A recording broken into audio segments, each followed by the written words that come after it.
Welcome back to this session of the Hindu newspaper analysis. Today we will discuss only three issues. The first issue is related to Sahyog portal. Why Elon Musk filed case against Sahyog portal? The second issue is related to anti-terror law in India, and third issue is related to Ladakh protest. Let's discuss all the issues in detail. What is Sahyog portal? Why Elon Musk filed case against Sahyog portal?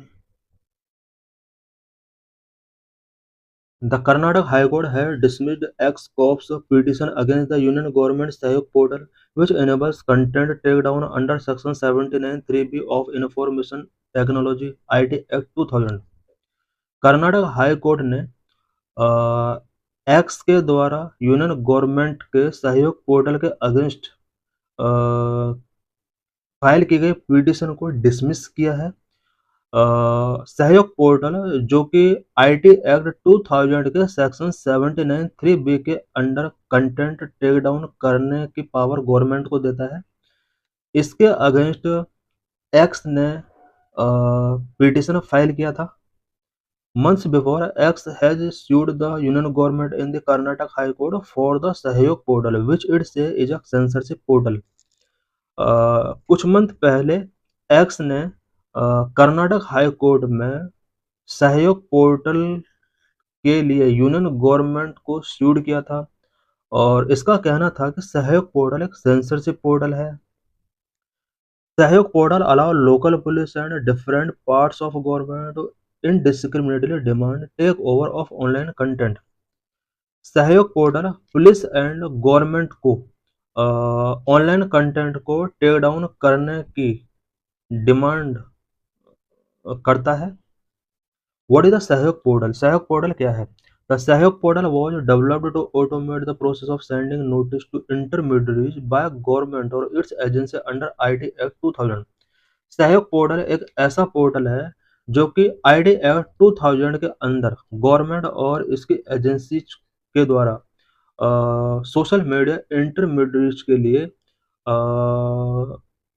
Content को take down करने के लिए यहाँ पर request send करने का एक process provide करता है। इट मीन्स यहाँ पर गवर्नमेंट या गवर्नमेंट की किसी एजेंसी को लगता है कि ये कंटेंट जो है वो कंट्री की सिक्योरिटी एंड सॉवरेनिटी को के लिए थ्रेट हो सकता है। यहाँ पर गवर्नमेंट और इसकी एजेंसी इसको टेक डाउन करने के लिए सोशल मीडिया इंटरमीडिएट से रिक्वेस्ट कर सकती है। सहयोग पोर्टल के अंदर यही पूरा डिटेल दिया हुआ है। Sahyog portal facilitate the removal और disabling of access to any information, data or communication link being used to commit an unlawful act। सहयोग पोर्टल एक ऐसा पोर्टल है जो कि किसी भी इंफॉर्मेशन, डाटा या कम्युनिकेशन लिंक जिसका यूज अनलॉफुल एक्ट करने के लिए किया जा सकता है, उस कंटेंट को रिमूव करने के लिए, डिसेबल करने के लिए एक टूल के तौर पर ये वर्क करता है। It is run by ministry of home affairs with help from the ministry of electronics and information technology. Sahyog portal ministry of home affairs के द्वारा MEITY के साथ ये इसको रन किया जाता है। The portal is to be given over to the police across the country। ये जो पोर्टल है पूरे कंट्री के अंदर पुलिस को ये गिवन किया गया है। The main mandate of this portal is content takedown notice under section 79 3B of the Information Act 2000। ये जो पोर्टल है ये portal IT act section 79 3B के अकॉर्डिंग कंटेंट को टेक डाउन करने से related notice social media intermediate platform को given करता है। X consider this illegal as it argue only to law govern internet take down in India. X ने इसको illegal कहा है और इसने कहा है कि इंडिया में इंटरनेट टेक डाउन को गवर्न करने के लिए ओनली 2 लॉ हैं। What is section 79(1), section 79(3)(b) and 69(a)? Section 79(1) of IT Act give online platform a shield from legal liability for content posted by third party. This is their user। Section 79(1) of IT Act ये सभी online platform को एक किसी भी user के द्वारा post किए गए कंटेंट के रिगार्डिंग लीगल लायबिलिटी से रिलेटेड शील्ड प्रोवाइड करता है। इट मीन्स सेक्शन 79(1) के अंदर ये प्रोविजन किया गया है कि किसी भी यूजर के द्वारा अगर किसी प्लेटफॉर्म पर कोई कंटेंट शेयर किया जाता है तो उस प्लेटफॉर्म की लीगल लायबिलिटी नहीं होगी। X argue that this is an overreach. Section 79(3)(b) of the IT Act does not authorize the government to issue information blocking orders. X ने कहा है कि सेक्शन 79(3)(b) गवर्नमेंट को ये पावर नहीं देता है कि वो कंटेंट को टेक डाउन करने के लिए एक नोटिस रिलीज करे। That power is govern by section 69A of the IT act rules 2009। X ने कहा है कि कंटेंट को टेक डाउन करने के लिए जो गवर्नमेंट के पास पावर है वो आईटी रूल 2009 के सेक्शन 69 के अंदर ऑलरेडी है। Section 69A allow the government to block content if it impinges on interest of sovereignty and integrity of India, defense of India, security of state, friendly relations with foreign state or public order, for preventing incitement to commission of any cognizable offense related to above. ID act rule 2009 के section 69 के अंदर government को किसी भी content को block करने की permission दी गई है अगर वो कंटेंट इंडिया की सॉवरेनिटी एंड इंटीग्रिटी के इंटरेस्ट में नहीं है या फिर इंडिया के डिफेंस के लिए थ्रेट क्रिएट कर सकती है, इंडिया की सिक्योरिटी के लिए थ्रेट हो सकता है, फॉरेन स्टेट के साथ अगर फ्रेंडली रिलेशनशिप के बिफोर कुछ अगर थ्रेट क्रिएट कर सकता है, पब्लिक ऑर्डर को अगर डिसरप्ट करता है, इस तरह का कंटेंट को ब्लॉक कर सकती है सेक्शन 69 के according government. What are various causes of a Ladakh protest? In this article, we will discuss about Ladakh protest. We will also discuss about 6th schedule of Indian Constitution. Why news? Prominent educationist and climate activist of Ladakh, Sonam Wangchuk, was detained under the National Security Act (NSA) 1980 for disrupting public order. Prominent educationist and climate activist Sonam Wangchuk को NSA के under arrest कर लिया गया है। इनके ऊपर allegations put किए गए हैं कि पब्लिक ऑर्डर को डिसरप्ट कर रहे थे। Mister Wangchuk was on the 15th day of 35-day hunger strike when violent protest erupted in Leh city. इनके ऊपर एलिगेशंस लगाए गए कि ये पब्लिक ऑर्डर को डिसरप्ट कर रहे थे और लेह सिटी में जो गवर्नमेंट के खिलाफ वायलेंट प्रोटेस्ट चल रहे थे उस टाइम पर Sonam Wangchuk 35 day hunger strike पर सिटिंग था और ये 15th डे था इनका जब इन्हें अरेस्ट किया गया। What are their demands? Sonam Wangchuk and other people की क्या क्या डिमांड है लद्दाख को लेकर? They had 4 demands. Number 1, inclusion of Ladakh in 6th schedule of the Indian constitution. Indian constitution के 6th शेड्यूल में लद्दाख को इंक्लूड किया जाए, लद्दाख को स्टेटहुड गिवन किया जाए। Number 3, separate Lok Sabha seat for Leh and Kargil. In people का ये भी डिमांड है कि लेह एंड कारगिल के लिए सेपरेट लोकसभा सीट इन्हें गिवन किया जाए। Filling of existing government vacancies, existing government vacancies को फिलअप किया जाए। ये 4 डिमांड्स इन पीपल की रही हैं जो लद्दाख में प्रोटेस्ट कर रहे हैं। Why was the hunger strike called? Hunger strike Sonam Wangchuk ने क्यों स्टार्ट किया? For the past 5 years civil society groups have been demanding protection of land resources and employment for Ladakh. Past 5 years से लद्दाख के सिविल सोसाइटी ग्रुप ये demand कर रहे हैं कि लद्दाख के लैंड को प्रोटेक्ट किया जाए, रिसोर्सेज को प्रोटेक्ट किया जाए एंड लद्दाख के यूथ के लिए एम्प्लॉयमेंट यहाँ पर गिवन किया जाए। The special status of Jammu and Kashmir under Article 370 was read down by Parliament on August 5, 2019, and the state was split into 2 UTs, Jammu and Kashmir and Ladakh, the latter without an assembly.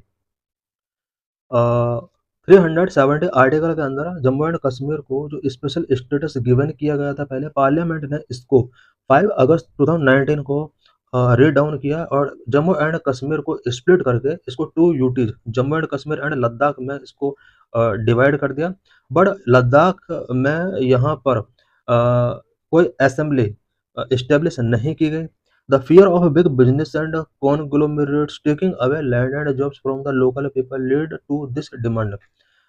ये जितने भी demand हैं लद्दाख के people का, specially 4 demand, ये इसलिए create हुई क्योंकि लद्दाख के पीपल को लगा कि बिग बिजनेसमैन एंड कॉन्ग्लोमरेट्स यहाँ पर लैंड एंड जॉब्स पर अटैक कर रहे हैं, यानी वो इन सभी लैंड एंड जॉब पर उनका एक तरीके से इंक्रोचमेंट यहाँ पर बढ़ता चला जा रहा है।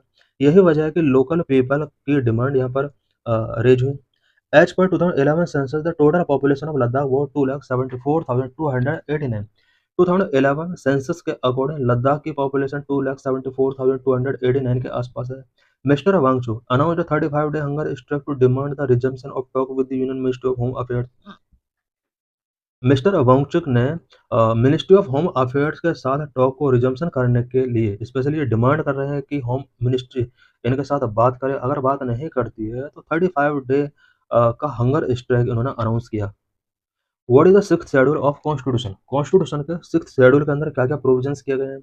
Special provision for 4 north eastern state of Assam, Meghalaya, Tripura and Mizoram. The sixth schedule contain special provisions for the administration of tribal areas in 4 north eastern state of Assam, Meghalaya, Tripura and Mizoram. Sixth schedule के अंदर नॉर्थ ईस्ट के 4 state such as Assam, Meghalaya, Tripura and Mizoram के अंदर जितने भी tribal areas हैं उन tribal areas के एडमिनिस्ट्रेशन से रिलेटेड प्रोविजन सिक्स शेड्यूल के अंदर किए गए हैं। Provision for autonomous district council ADCS। The sixth schedule under Article 244 provides for the formation of autonomous administrative divisions, autonomous district council that have some legislative, judicial and administrative autonomy within a state। Six schedule के under article 244 के अंदर autonomous district council का provision किया गया है। इन autonomous district council को कुछ legislative, judicial and administrative autonomy भी गिवन की गई है। What are autonomous districts and autonomous district councils? Autonomous districts. All tribal areas of six schedule 4 states have been constituted as autonomous district. The governor is empowered to organize the autonomous district। Six schedule के अंदर provision किए गए 4 state में जितने भी tribal areas हैं उन सभी एरियाज के अंदर उन सभी एरियाज को ऑटोनोमस डिस्ट्रिक्ट यहाँ पर कॉन्स्टिट्यूट किया गया है और गवर्नर को एम्पावर किया गया है कि वो ऑटोनोमस डिस्ट्रिक्ट्स को ऑर्गेनाइज करें। The acts of parliament or the state legislature do not apply to autonomous district or apply with specific modification and exemptions।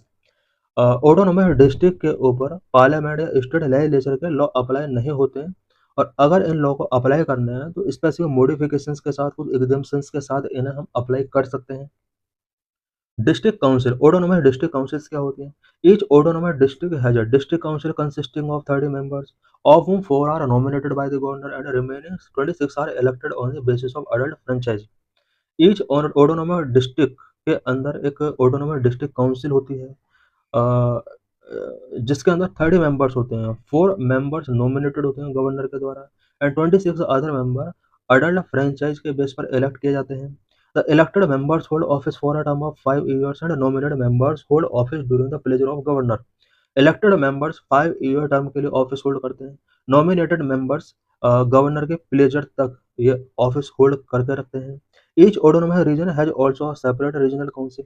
Autonomous region के अंदर भी सेपरेट रीजनल काउंसिल होती है। What are the power of autonomous district council? Autonomous district council के क्या क्या power होते हैं? Regional and district council administer the areas under their jurisdiction. Regional council and district council अपने जुरिस्डिक्शन के अंदर आने वाले एरियाज को एडमिनिस्टर करते हैं। क्या क्या इनके पावर्स होती हैं? Number 1, law making power. Autonomous district council can make law on certain specified matters like land, village administration, forest, canal water, shifting cultivation, the inheritance of property, marriage and divorce, social customs and so on. Autonomous district council को certain matters पर such as land, village administration, forest, canal water, shifting cultivation, inheritance of property, marriage and divorce, social custom से related law making करने की इनके पास power होती है। But all such law require the assent of governor. इन सभी law को मेकिंग करने के लिए गवर्नर की रिक्वायरमेंट होती है।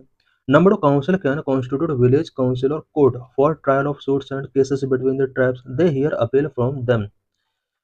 ऑटोनोमस डिस्ट्रिक्ट काउंसिल को पावर होती है कि वो विलेज काउंसिल या कोर्ट कॉन्स्टिट्यूट कर सकता है सो दैट ट्राइबल पीपल के बिटवीन केसेस को हियरिंग किया जा सके, उनका सूट्स स्टार्ट किया जा सके। High court jurisdiction over this suits and cases specified by the governor. In suits and cases पर हाई कोर्ट का जुरिस्डिक्शन गवर्नर के द्वारा स्पेसिफाइड किया जाता है। Number 3, the district council can establish, construct और manage primary school, market, ferries, dispensaries, fisheries, roads and etcetera. District council को ये पावर होती है कि वो primary school, market, ferries, dispensaries, fisheries, road construct कर सकती है, मैनेज कर सकती है। Number 4, district council are empowered to assess and collect land revenue and impose certain specific law. District council को ये एम्पावर किया गया है कि वो लैंड रेवेन्यू असेस कर सकती है, कलेक्ट कर सकती है एंड सर्टेन स्पेसिफाइड टैक्सेस वो इम्पोज कर सकती है। What were the recommendations of a National Commission for ST about inclusion of Ladakh in sixth schedule? Ladakh को सिक्स शेड्यूल में इंक्लूजन करने से रिलेटेड एनसीएसटी के क्या क्या रिकमेंडेशंस थे? NCST is a constitutional body to safeguard socio cultural rights of ST entrusted with the responsibility of examining the status of tribal in Ladakh by the center. Ancestry एक constitutional body है जो कि ST community के people के socio cultural right को safeguard करने के लिए रिस्पॉन्सिबल है। सेंट्रल गवर्नमेंट ने लद्दाख के ट्राइबल पीपल के स्टेटस को एग्जामिन करने के लिए एनसीएसटी को रिस्पॉन्सिबिलिटी गिवन की थी। Ancestry has recommended that Ladakh be included in the sixth schedule of constitution. Ancestry ने रिकमेंड गिवन किया है कि लद्दाख को sixth schedule of the constitution के अंदर इंक्लूड किया जाना चाहिए। If included, Ladakh will be the only UT in the sixth schedule. अगर इसको इंक्लूड कर दिया जाता है, लद्दाख पहला यूटी होगा जिसको सिक्स्थ शेड्यूल के अंदर इंक्लूड किया गया। Such a status to Ladakh would require constitutional amendment. अगर लद्दाख को सिक्स्थ शेड्यूल के अंदर ऐड किया जाएगा देन कॉन्स्टिट्यूशनल अमेंडमेंट की रिक्वायरमेंट होगी। Reasons behind the recommendation to include Ladakh in sixth schedule. Sixth schedule में इंक्लूड करने के लिए एनसीएसटी ने जो रिकमेंडेशंस गिवन किए इसके मेन रीजन क्या क्या थे? Number 1, more than 90% of Ladakh population is tribal. The primary scheduled tribe in Ladakh are Baltibeda, Bod, Brokpa, Mon, Changpa, Gara and Purikpa। जो पहला रीजन था लद्दाख को सिक्स शेड्यूल के अंदर ऐड करने का वो ये था कि लद्दाख की 90% पॉपुलेशन ट्राइबल है और primary schedule tribes such as Balti Beda, Bot, Brokpa, Mon, Changpa, Garra and Purigpa ये यहाँ की प्राइमरी एसटी कम्युनिटी है। Number 2, Ladakh has several distinct cultural heritage which needs to be preserved and promoted। Ladakh में several distinct cultural heritage है जिसको preserve करना, promote करने की need है। Number 3, inclusion in the sixth schedule will help in democratic devolution of powers in the region and will also enhance the transfer of funds for speedy development of the region। Six schedule में इसलिए भी add किया जाना जरूरी है so that इस reason के अंदर यानी लद्दाख के अंदर पावर का डेमोक्रेटिक रिवॉल्यूशन इंश्योर किया जा सके और लद्दाख के डेवलपमेंट के लिए फंड स्पीडी तरीके से ट्रांसफर किया जा सके। Why it is difficult to Ladakh inclusion in six schedule. Ladakh को सिक्स शेड्यूल में इंक्लूड करना डिफिकल्ट क्यों है? Six schedule only for the north east.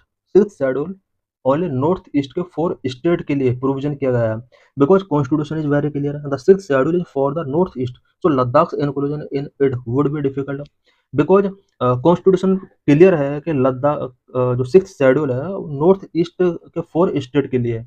यही वजह है कि लद्दाख को सिक्स शेड्यूल में इंक्लूड करना वेरी डिफिकल्ट हो सकता है। In our constitution no reason outside the north east has been included in the six schedule. हमारे कॉन्स्टिट्यूशन के अंदर नॉर्थ ईस्ट के 4 स्टेट को छोड़कर अदर किसी भी रीजन को सिक्स शेड्यूल के अंदर इंक्लूड नहीं किया गया। Arunachal Pradesh and Nagaland which are totally tribal are also not in six schedule.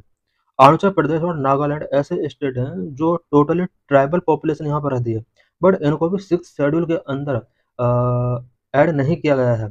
Even in Manipur which has predominantly tribal population in सब places the autonomous district councils are not included in the six schedule. Manipur के कुछ places में tribal population बहुत ज़्यादा है उसके बाद भी यहाँ के ऑटोनॉमस डिस्ट्रिक्ट काउंसिल को सिक्स शेड्यूल के अंदर ऐड नहीं किया गया है। Fifth schedule for tribal areas in the rest of the country there is the fifth schedule. North east के 4 स्टेट को छोड़कर बाकी एरियाज में अगर कहीं पर ट्राइबल एरियाज हैं ट्राइबल एरियाज के एडमिनिस्ट्रेशन से रिलेटेड फिफ्थ शेड्यूल के अंदर प्रोविजन किए गए हैं। Need to amend constitution however if government to decide for inclusion Ladakh in six schedule it need to bring a bill to amend the constitution for this purpose. Government अगर लद्दाख को six schedule of the constitution के अंदर add करने का inclusion करने का decide करती है देन इसके लिए एक कॉन्स्टिट्यूशनल अमेंडमेंट बिल ब्रिंग करना होगा पार्लियामेंट के अंदर। What are the pressure on local resources in Ladakh? Ladakh के लोकल रिसोर्सेज पर क्या प्रेशर है? Number one, rapid urbanisation and increasing tourist footfall. Ladakh के अंदर रैपिड तरीके से अर्बनाइजेशन हो रहा है एंड टूरिस्ट का यहाँ पर जो ट्रैवलिंग है वो इंक्रीज हो रहा है। Number two, water related issues भी यहाँ पर रेज हो रहे हैं। How does climate change threaten the region? Ladakh को क्लाइमेट चेंज किस तरह से थ्रेटन कर रहा है? Challenge posed bye climate change की वजह से यहाँ पर क्या क्या चैलेंज रेज हुए हैं? Number one, foods, floods, landslide and extreme rainfall. Flood से रिलेटेड, लैंडस्लाइड से रिलेटेड, एक्सट्रीम रेनफॉल से रिलेटेड यहाँ पर कुछ चैलेंज रेज हुए हैं। Glaciers are shrinking and glacial lake are increasing. Glaciers यहाँ पर श्रिंकिंग हो रहे हैं एंड ग्लेशियल लेक के अंदर वाटर इंक्रीज हो रहा है, जिसकी वजह से various issues and challenges Ladakh region के अंदर इमर्ज हुए हैं। टूरिस्ट इन्फ्लक्स बहुत ज़्यादा इंक्रीज हुआ है। माइनिंग एक्टिविटी इस रीजन के अंदर बहुत ज़्यादा बढ़ रही हैं। तो in this lecture we will discuss about terror related laws in India. We will also discuss about TADA, POTA, UAPA Act. What is terrorism? Terrorism is the deliberate and unlawful use of violence and intimidation, especially against civilians, to instill fear and achieve political, religious, or ideological goal. Terrorism political, religious और ideological गोल को achieve करने के लिए people के अंदर instil किया गया एक फियर है, जिसके अंडर वायलेंस एंड इंटिमिडेशन का डेलिबरेटली एंड अनलॉफुल तरीके से यूज किया जाता है। It seeks to influence society और government by creating a climate of fear, disruption and uncertainty. Terrorism society and government को इन्फ्लुएंस करता है और ये फियर, डिसरप्शन एंड अनसर्टेनिटी का क्लाइमेट क्रिएट करता है। India maintain a zero tolerance policy against terrorism. India ने जीरो टॉलरेंस पॉलिसी टेररिज्म के अगेंस्ट मेंटेन किया है। There are no universally accepted definition of terrorism, making it difficult to classify specific activities as terrorist activity. Universally accepted definition terrorism की अभी तक कोई नहीं है। यही वजह है कि टेररिज्म के अंदर कौन कौन से एक्टिविटीज आएंगी, इसको क्लासीफाई करना वेरी डिफिकल्ट है। This unclarity gives terrorists an advantage and enables some countries to remain silent and veto actions in global institutions. Lack of definition की वजह से बहुत सारे टेररिस्ट इसका एडवांटेज टेकिंग कर रहे हैं और बहुत सारे कंट्रीज हैं जो टेररिज्म इशू पर साइलेंट हैं एंड ग्लोबल इंस्टीट्यूशंस में वो वीटो एक्शन का यूज कर रहे हैं। Major anti terror acts in India. India में एंटी टेरर एक्ट्स कौन कौन से हैं? Number one, unlawful activity prevention act 1967, UAPA. Original purpose: The UAPA was originally enacted to deal with unlawful activities and secessionist movement that threatened India's integrity and sovereignty. 1967 में India में UAPA act पास किया जाता है। इसका जो original purpose था वो India के अंदर अनलॉफुल एक्टिविटीज को कंट्रोल करने के लिए था। ऐसे एक्टिविटी जो इंडिया के इंटीग्रिटी एंड सॉवरेनिटी के लिए थ्रेटन क्रिएट कर सकती हैं, उन एक्टिविटीज को कंट्रोल करने के लिए यूएपीए इंडिया में 1967 में इनेक्ट किया गया। Expansion: it has been amended multiple times to institute measures against terrorism, making it India principal anti terror law. UAPA present में इंडिया का प्रिंसिपल एंटी टेरर लॉ है। यूएपीए के अंदर मल्टीपल अमेंडमेंट किए गए। इन अमेंडमेंट के थ्रू टेररिज्म से फाइट करने के लिए इसको एक मेन एक्ट के तौर पर डेजिग्नेट किया गया। की provisions of UAPA designating a terrorist. The 2019 amendment in UAPA allow the government to designate individuals as terrorists in addition to organization. UAPA के अंडर 2019 में अमेंडमेंट किए जाते हैं। इससे पहले ऑर्गेनाइजेशंस को ही यहाँ पर टेररिस्ट डिक्लेयर किया जाता था, बट 2019 अमेंडमेंट के अकॉर्डिंग गवर्नमेंट चाहे तो वो इंडिविजुअल पर्सन को भी टेररिस्ट डिक्लेयर कर सकती है इस अमेंडमेंट के according. Broad definition of terrorist act की डेफिनेशन को यहाँ ब्रॉड किया जाता है। UAPA Act has a wide-ranging definition of a terrorist act, which includes causing death, damage, and disruption, and has been criticized for being potentially vague. UAPA के अंदर terrorist act के एक वाइड रेंजिंग डेफिनेशन प्रोविजन की गई है, जिसमें कोई भी ऐसी एक्टिविटी जो डेथ का रीजन बनती है, डैमेज, डिसरप्शन से रिलेटेड कोई भी एक्टिविटी है, इन सभी एक्टिविटीज को टेररिस्ट एक्ट के अंदर यहाँ पर डेजिग्नेट किया गया है। और यही वजह है कि इसका जो क्रिटिसाइज किया जाता है। Increased powers: it grant extensive power to law enforcement agencies for investigation and prosecution. Law enforcement agencies का इन्वेस्टिगेशन एंड प्रोसिक्यूशन से रिलेटेड जो पावर है यूएपीए के अंदर वो वेरी एक्सटेंसिव पावर गिवन की गई है। Bail restrictions, this act make a bail difficult for the accused with reversal of the burden of proof in certain cases. UAPA के अंडर एक्यूज पर्सन को bail मिलना very difficult है। Number of terrorist and disruptive activities prevention act 1987, TADA TADA act 1987 में India के अंदर pass किया गया था। Reason for enactment, TADA act India में क्यों इनेक्ट किया गया? TADA was introduce to deal specifically with disruptive and terrorist activities particularly in regions like Punjab. TADA 1987 में इंट्रोड्यूस किया जाता है सो दैट पंजाब जैसे रीजन में डिसरप्टिव एंड टेररिस्ट एक्टिविटीज को डील किया जा सकता है। Controversial provisions, Tada Act was highly contentious due to its broad power, including the admissibility of confessions made by a police officer. TADA act highly contentious रहा है क्योंकि बहुत सारे इश्यूज हैं, बहुत सारे ब्रॉड पावर जो ऑफिसर्स को गिवन की गई हैं, उन्होंने वेरियस कंसर्न इस एक्ट के बिफोर रीच किए थे। Lapse, TADA was lapsed in 1995 due to widespread accusations of human rights violations and misuse. 1995 में टाडा एक्ट को लैप्स कर दिया जाता है बिकॉज इसके ऊपर बहुत ज़्यादा human right violations and misuse के एलिगेशंस पुट किए जाते हैं। इट मीन्स यहाँ पर टाडा एक्ट जो था वो ओनली 8 ईयर तक ही इम्प्लीमेंट रहा। 8 ईयर के बाद इसको लैप्स कर दिया गया। Number 3, prevention of terrorism act 2002, POTA act 2002 में इंट्रोड्यूस किया गया। Reason for enactment, POTA act was enacted after the 2001 attack on the Indian Parliament to replace the lapsed TADA with a new stringent anti-terror law. POTA act India में 2001 में Indian parliament पर terror attack होने के बाद introduce किया गया था और जो लैप्स्ड टाडा एक्ट था उसको कोटा के साथ रिप्लेस किया गया। कोटा के अंदर new stringent and anti terror law यहाँ पर इनकॉर्पोरेट किए गए। Controversial features, it was controversial because law enforcement agencies granted expanded power and allow for detention up to 180 days. India के अंदर कोटा एक्ट कंट्रोवर्शियल रहा है बिकॉज लॉ एनफोर्समेंट एजेंसीज को broad power इसके अंडर गिवन की गई है and 180 days के लिए इसमें डिटेंशन पीरियड फिक्स कर दिया गया। Repeal. Quota was repealed in 2004 due to concern about its potential for misuse and violation of human rights.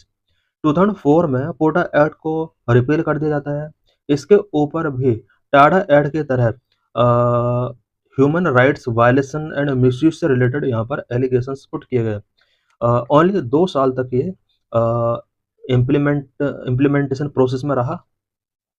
Number 4, national investigation agency act 2008 NIA formation established in response to the 2008 Mumbai terror attack. NIA Act is a central agency to investigate and prosecute terror related offenses across the country.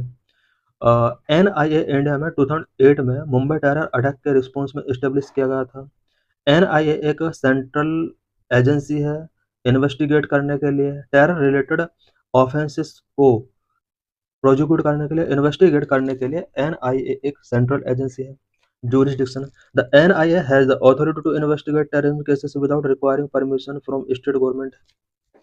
NIA के पास ये power होती है कि वो without state government permission terror case से related investigations वो किसी भी स्टेट में कर सकती है। Amendments, amendment in 2019 expanded the NIA scope to include cases related to counterfeit currency, cyber terrorism and human trafficking. 2019 में NIA के अंडर अमेंडमेंट किया जाता है। इसका जो स्कोप है उसको एक्सपेंड किया जाता है और इसके अंदर counterfeit currency, cyber terrorism and human trafficking से रिलेटेड केसेस को भी इंक्लूड कर दिया जाता है। What are the major terrorism related challenge that India face? India के before major terrorism related challenges क्या क्या है? Number 1, cross border terrorism. India has been grappling with cross-border terrorism backing from neighboring countries, particularly Pakistan. Recent examples include the 2019 Pulwama attack and Pahalgam attack in 2025. India के before neighbouring countries particularly Pakistan के द्वारा banking किया गया cross border terrorism है जिससे India grapple कर रहा है। रिसेंट में 2019 में पुलवामा अटैक एंड 2025 का पहलगाम अटैक इसका एग्जांपल है। Number 2, left wing extremism LWE. The LW movement, also known as the Naxalite insurgency, has been a persistent challenge for India. India के अंदर LWE movement which is also known as Naxalite insurgency, ये भी India के लिए persistent challenge create कर रहा है। Maoist rebel group have been active in several states like Jharkhand and Chhattisgarh, engaging in violence, extortion, and disrupting developmental projects. India के various state such as Jharkhand and Chhattisgarh में Maoist rebel group जो कि violence, extortion and disrupting developmental projects से related issues create कर रहे हैं। The number of LWA related violent incident have come down by 76% in 2022 in comparison to 2010। 2010 के compare में 2022 में LWA related violence incident India के अंदर 76% तक डाउन हुए हैं। Number 3, separatist movement and militancy. India has faced separatist movement and militancy in various region such as Punjab and north east.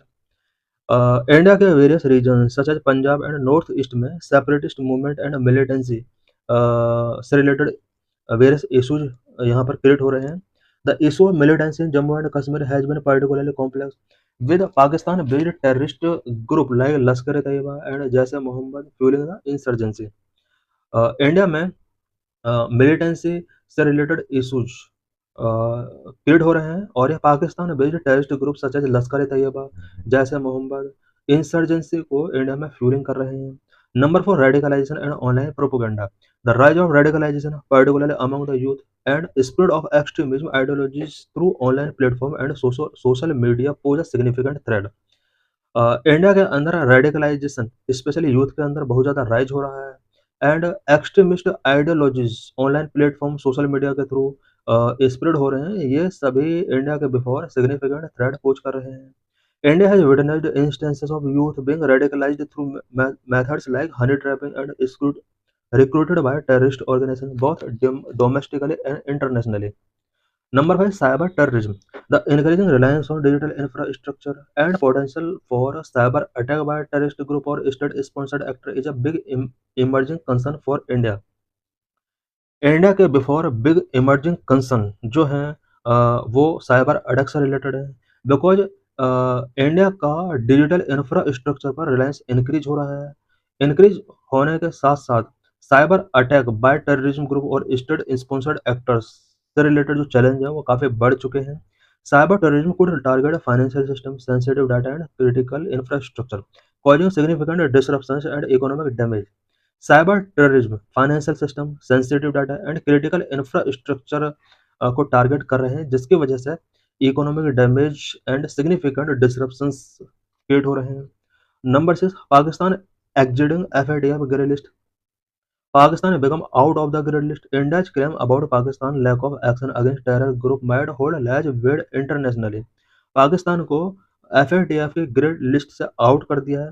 इससे related India के वेरियस कंसर्न यहाँ पर रेज हो रहे हैं, बिकॉज पाकिस्तान इंडिया के लिए क्रॉस बॉर्डर टेररिस्ट यहाँ पर सेंड कर रहा है और इंडिया का जो इनिशिएटिव है पाकिस्तान को